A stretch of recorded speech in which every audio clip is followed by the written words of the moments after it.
దూరంగా అడవిలో నుంచి నక్కల ఏడుపులు చాలా భయంకరంగా వినబడుతున్నాయి. అప్పుడే ఆకాశంలో ఆ నిండు చంద్రుడు మేఘాల చాటుకు వెళ్ళిపోతున్నాడు. ఆ మట్టి రోడ్డులో ఒక ఎద్దుల బండిపైన కొడుకుకు పెళ్లి చూపులు ఖాయం చేసుకొని తిరిగి వస్తున్నారు ఒక కుటుంబం. అలా పాతాల గుట్ట దారి అని ఆ దారిలోకి రాగానే ఎద్దుల బండి ఒక్కసారిగా ఆగిపోయింది. అప్పుడే వాళ్ళకు ఆ రోడ్డులో ఒక భయంకరమైన సంఘటన ఎదురైంది. మరి ఆ పెళ్లి చూపులకు వెళ్ళి వస్తున్న వాళ్లకు ఆ చీకట్లో ఏం జరిగింది, అసలు అక్కడ దేని చూసి వాళ్ళు భయపడ్డారు, ఇంతకు వాళ్ళు అందరు ప్రాణాలతోటి బ్రతికి వచ్చారా లేక అదే దారిలో మరణించారా? తెలుసుకోవాలంటే మనం ఇంకా కథలోకి వెళ్ళిపోదాం. ఎక్కడ ఆలస్యం చేయకూడదు. ఆ ఊరు పేరు వెంకటపురం. సరిగా 1980వ సంవత్సరం. ఆ రోజుల్లో ఇప్పట్లాగా టెక్నాలజీ లేదు. కొన్ని ఊర్లకు వెళ్ళాలంటే సరైన రోడ్డు మార్గాలు కూడా ఉండేవి కావు. వెళ్తే కాలిబాటన చిన్న మట్టి రోడ్డు పైన ఇలా ప్రయాణాలు చేసేవాళ్ళు. ఎక్కువగా ఎద్దుల బండిలపైనే ప్రయాణాలు కొనసాగించేవాళ్ళు. కొన్ని ఊర్లకైతే కరెంటు దీపాలు కూడా ఉండేవి కావు. అలాంటి సమయంలో యాదయ్య అనే ఒక రైతు తన కొడుకుకు పెళ్లి చూపులు చూడాలని తెలిసిన బంధువుల సహాయంతో దూరంగా అంటే ఒక 30 కిలోమీటర్ల దూరాన ఉన్న మల్లెపల్లి అనే ఊరికి వీళ్ళు బండిపైన ప్రయాణం అవుతారు.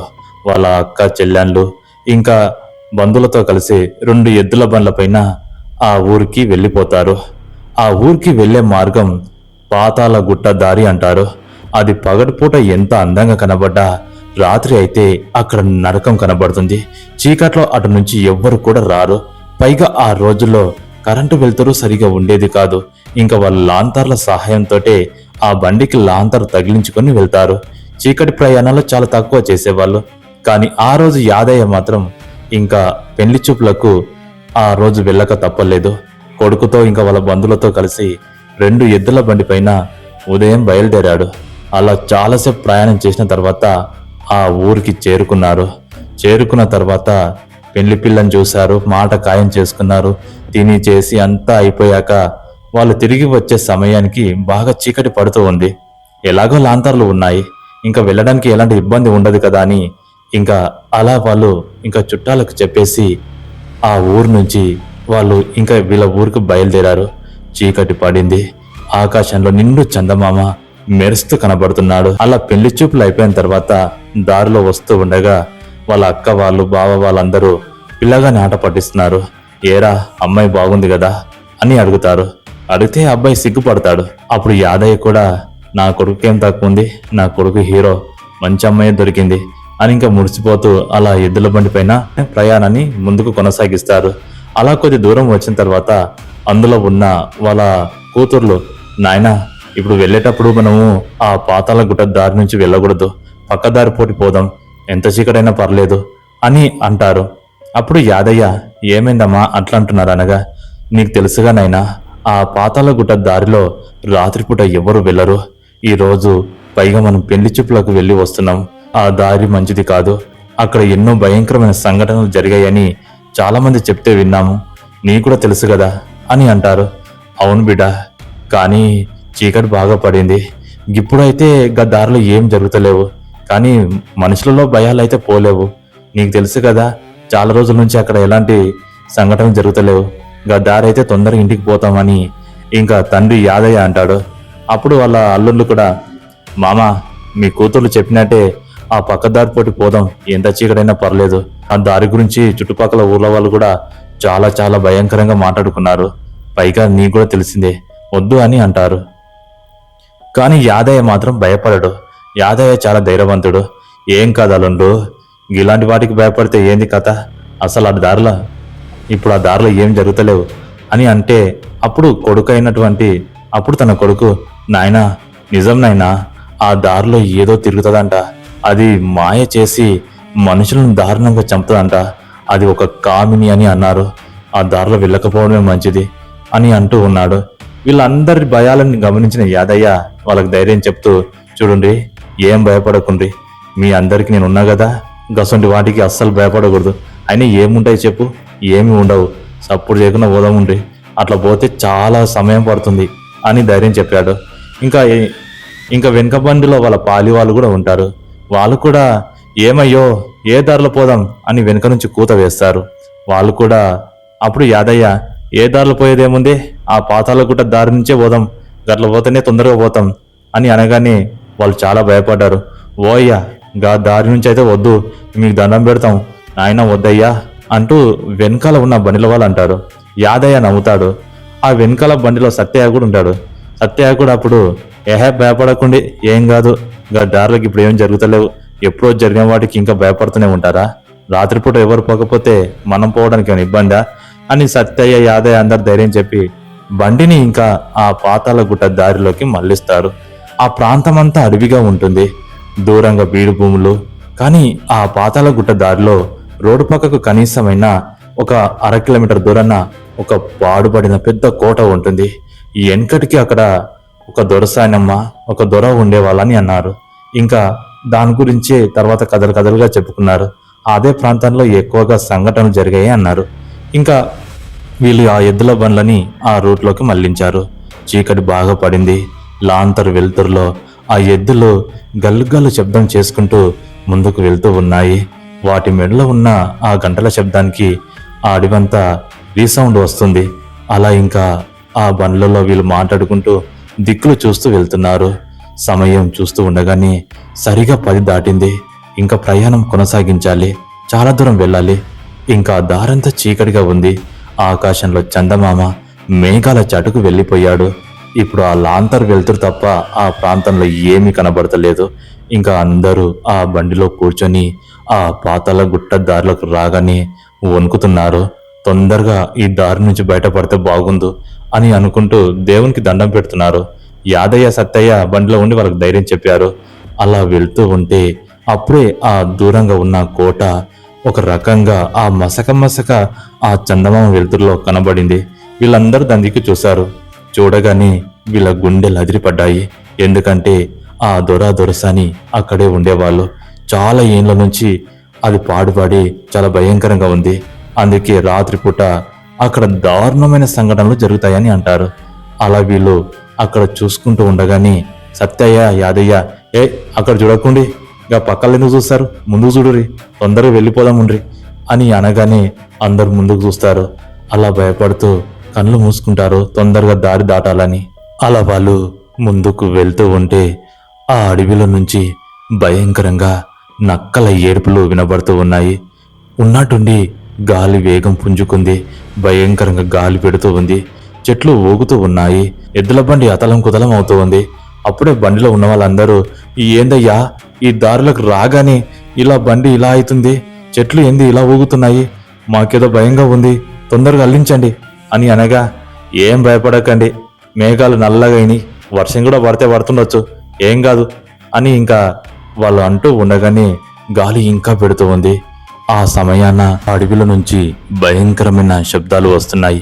ఆ శబ్దాలు విన్న వాళ్ళ అల్లుళ్ళు, వాళ్ళ కూతుర్లు, వాళ్ళ కొడుకు భయపడుతుంటే ఏం కాదు భయపడకండి, ఇక్కడ ఏం జరగవు, సగం దూరం వచ్చాం, ఇంకా కాస్త వెళ్తే ఈ అడవి దాటుకుని వెళ్తాం, తొందరగా పోతామని ధైర్యం చెప్తున్న సమయాన అప్పుడే ఒక అమ్మాయి రోడ్డుకు అడ్డంగా పడుకొని కనబడింది.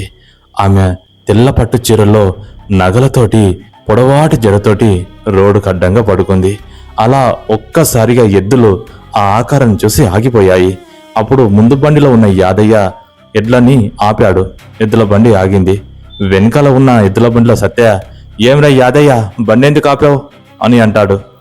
ఏం లేదురా, ఎవరో రోడ్డుకి ఎదురుగా పడుకున్నారు, గదే అర్థమైతలేదు అని అనగానే గీ సమయాన్న గీ చోట్ల రోడ్డు పైన ఎవర్రా పడుకునేది అంటూ వెనుక నుంచి సత్య అనగా బండిలో ఉన్న వాళ్ళందరికీ ఇంకా భయం వేస్తుంది. ఆ కోట దాటుకొని కొద్ది దూరం రాగానే ఆ రోడ్డు పైన ఆ ఆకారం కనబడింది. దానికి వాళ్ళందరూ భయపడుతూ నాయనా ఎవరై ఉంటారు అని వణుకుతున్న స్వరంతో అంటే భయపడకుని బిడ్డలరా, ఏం కాదు, అది ఎవరో మనకేం తెలుసు, పోయి చూస్తే తెలుస్తుంది అంటూ యాదయ్య అన్నాడు. ఏంది నాయనా, ఇప్పుడు బండి దిగి అక్కడికి వెళ్ళి చూస్తావా, అది మనిషా లేకపోతే ఇంకేమైనా అని అనగానే చూడు బిడ్డ, ఈ దారిలో ఏం జరగదు, ఎవరికైనా ఏమైనా ఆపద వచ్చిందేమో, ఇక్కడ అడవిలో ఎవరైనా గూడెంపిల్ల కావచ్చు, ఏమైందో ఏమో, పోయి చూస్తేనే తెలుస్తుంది కదా, మీరు అనుకున్నట్టు ఈ దారిలో ఏం జరగవు, ఇక్కడ జరగక చాలా రోజులు అయింది, మీరు పట్టించుకోకండి అంటూ ఇంకా సత్యయ్యకు సైగ చేశాడు. ఒరే సత్య, బండి దిగిరా చూద్దామని అనగానే ఇంకా సత్యయ్య కూడా బండి దిగాడు. యాదయ్య సత్యయ్య బండి దిగి ఆ అమ్మాయి వైపుకు ఒక లాంతర్ని తీసుకొని మెల్లగా వెళ్తున్నారు. అలా మెల్లగా వెళ్తున్న కొద్దీ గాలి ఇంకా భయంకరంగా వస్తూ ఉంది.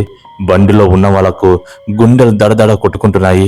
అది మనిషా ఇంకేమైనా అన్నట్టుగా ఇంకా యాదయ్య సత్యయ్య ఇద్దరు దగ్గరికి వెళ్ళారు.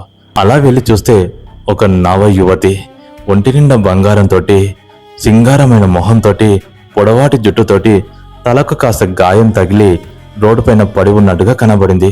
లాంతర్ వెలుతురులో ఆమెను చూస్తారు. స్పృహలో లేదు.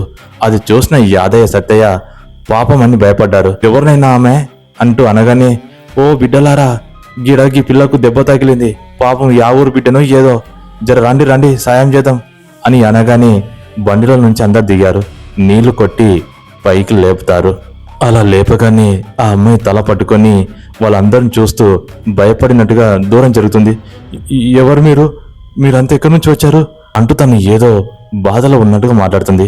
అలా మాట్లాడగానే, నువ్వెవరమ్మా, ఈ దారిలో గాయంతో పడ్డావు, ఎక్కడి నుంచి వచ్చావు, ఏ ఊరినిది అని సత్యయ్య యాదయ్య అడగగానే అప్పుడు ఆమెకేం గుర్తులేనట్టుగా మాట్లాడుతుంది. చెప్పమ్మా, ఒంటి నిండా బంగారంతో ఈ అడవి దారిలో ఏం చేస్తున్నావు అంటూ అనగానే అప్పుడు ఆ అమ్మాయి ఏం గుర్తులేనట్టుగా తల పట్టుకొని ఏదో ఆలోచిస్తుంది. తనకు గుర్తు రావట్లేదు. చెప్పమ్మా, ఎవరు నువ్వు, ఈ దారిలో ఎందుకు పడ్డావు, ఆ గాయం ఏంటని అడుగుతూ ఉన్నారు. కానీ ఆ అమ్మాయి ఏం గుర్తులేనట్టుగా నటిస్తుంది. ఇంకా ఏమైందమ్మా అని అనగా, నాకేం గుర్తుకు రావట్లేదండి, నేను అసలు ఇక్కడికి ఎలా వచ్చాను, నాకేం గుర్తుకు రావట్లేదు అంటూ బాధపడుతుంది. బండిలో ఉన్న వాళ్ళందరూ ఇంకా దిగి ఆ అమ్మాయిని ఇబ్బంది పెట్టకుండా, చూడు ఆ అమ్మాయికి తలకు గాయమైంది, ముందుగా కొన్ని మంచినీళ్ళు ఇవ్వండి, ఆ అమ్మాయికి ఏం గుర్తు రావట్లేదు అంటుంది కదా, రేపు పొద్దుగాల అడుగుదాం, అప్పటి వరకు మన ఇంట తీసుకెళ్దామని అందులో కొంతమంది అన్నారు. కానీ మరికొందరికి భయం వేస్తుంది. అప్పుడు ఆ అమ్మాయి, నేను ఎవరిని, అసలు నాకేమైంది అర్థం కావట్లేదు అని ఏడుస్తూ ఉంది. అప్పుడు యాదయ్య సత్యయ్య, చూడమ్మా, ఏం భయపడకు, ఈ రాత్రికైతే మా ఊరికి రా, ఆ తలాకింత మందు పెట్టుకొని రాత్రికి పడుకుంటే పొద్దుగాల అంతా గుర్తు చేసుకొని మీ ఇంటికాడ దిగబెడతాం అని అనగా ఆ అమ్మాయి ఇంకా వాళ్ళ వెనకాల బండిలోకి వస్తుంది. ఇంకా ఆమె వచ్చి యాదయ్య బండిలో కూస్తుంది. అలా ఇంకా ఎద్దుల బండ్లని మళ్ళీ అల్లిస్తూ ఉన్నారు. ఆ దారిలో వెళ్తూ ఉన్నారు. అప్పుడే వెన్నెల ఒక్కసారిగా వికసించింది. ఆ వెన్నెల కాంతుల్లో ఆ అమ్మాయి ఒక్కతే చాలా అందంగా మెరుస్తూ ఆ బండిలో కనబడుతుంది. పెళ్లి పిల్లగాని పక్కనే కూస్తుంది. అలా కూర్చోగాని పెళ్లి పిల్లగాని దృష్టి అంతా ఆ అమ్మాయి పైన పడింది. అప్పటి వరకు పెళ్లి పిల్లని చూసి వచ్చాడు, అమ్మాయిని నచ్చుకున్నాడు. ఈ అమ్మాయిని చూడగానే వానికి చాలా నచ్చింది. ఆ అమ్మాయిని చూస్తూ ఉన్నాడు. ఆ అమ్మాయి కూడా తనని చూస్తూ ఉంది. అలా వాళ్ళిద్దరు చూసుకునే విషయాలు ఆ అమ్మాయి ఆ అబ్బాయి వైపే చూస్తూ ఉంది. ఆ అబ్బాయి అమ్మాయి వైపు చూస్తూ ఉన్నాడు. అప్పుడు యాదయ్య ఆ విషయాన్ని గమనించాడు. ఏరా, ఈ రోజే కదా పెళ్లి సూలోకి వెళ్ళొచ్చినాం, అప్పుడే ఈ పిల్లని చూస్తున్నావేంది అంటూ అనగానే, ఏ లేదు నాయన, గట్లేముంది, నేను మామూలుగా చూస్తున్నా. అప్పుడు ఆ అమ్మాయి కాస్త మోహమాటంగా తల వంచింది. ఏమనుకోకమ్మా, పోరాడు కదా, వయసులో ఉన్నాడు, గట్లే ఉంటది అంటూ అనగానే, ఏం లేదండి, నేను అట్లేం అనుకోవట్లేదు అని ఆ అమ్మాయి అంది. కానీ ఆ పెళ్లి పిల్లగానికి మాత్రం మనసంతా తనపైన గుంజుతుంది. అలా ముందుకు వెళ్ళగా ఆ అమ్మాయి కైపెక్కిన కళ్ళతోటి తనని తన మత్తులోకి లాగుతుంది. మెల్లమెల్లగా తను ఆమె మైకంలోకి వెళ్ళిపోయాడు. ఇంకా తనని చూస్తూ ఉన్నాడు. అలా కొద్ది దూరం వెళ్ళగానే ఒక పెద్ద మర్రి చెట్టు వస్తుంది. ఆ మర్రి చెట్టు నుంచి ఒక మలుపు ఉంటుంది. ఆ మలుపు కాడికి రాగానే ఆ అమ్మాయి ఉన్నట్టుండి భయంకరంగా గట్టిగా అరిచింది. అలా అరవగానే యాదయ్య అదిరిపడి బండిని ఆపాడు. ఆపగానే ఇంకా వెనకాల ఉన్న ఆ సత్యయ్య కూడా బండిని ఆపాడు. అప్పుడు అందరూ అమ్మాయి వైపు చూశారు. ఆ అమ్మాయి వైపు చూడగా ఇప్పుడు తన తల వెంట్రుకలన్నీ ముందుకు పడ్డాయి. తన ముఖం కనబడతలేదు. అందరిలో వణుకు పుట్టింది.